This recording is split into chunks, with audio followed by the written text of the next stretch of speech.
Permitime felicitar o pueblo de Bonaire, Román Rudiales, e todo o cofundador, líder de barrio e fiel votador de União Patriótica com 53 anos de existência. Netamente, é motivo aqui nós organizar a rede de prensa.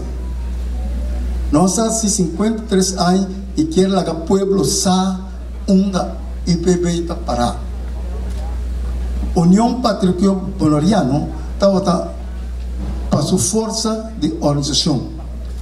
Último ano, como resultado da eleição de 2019, IPB havia partido chiquinho e sua força de organização também a quedar limitada. Mientras tanto, IPB também era assim, com nenhum outro partido não cria uma organização forte. Uma organização forte que sale defender interesses de Bonaire. Tampouco não tem uma organização forte com coração perrende, que mais está sofrendo do desenvolvimento de Bonaire. Para a eleição venidera, IPB quer uma organização grande a trover. Uma organização grande e forte com coração perrende.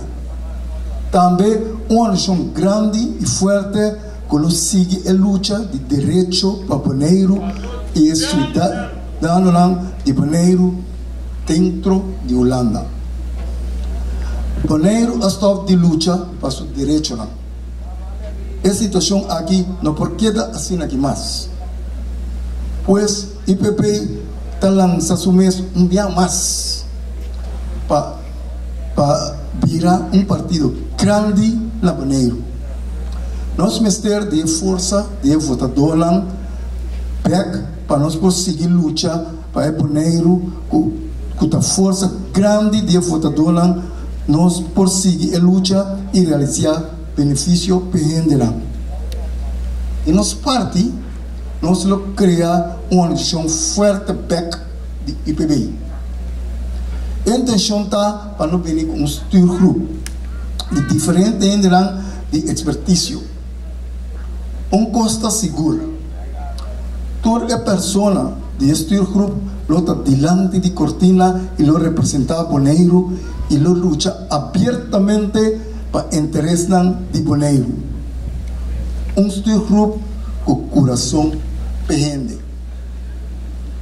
Este grupo não está para campanha política só, mas ele quer existir e profilar fortemente depois da eleição de março 2023.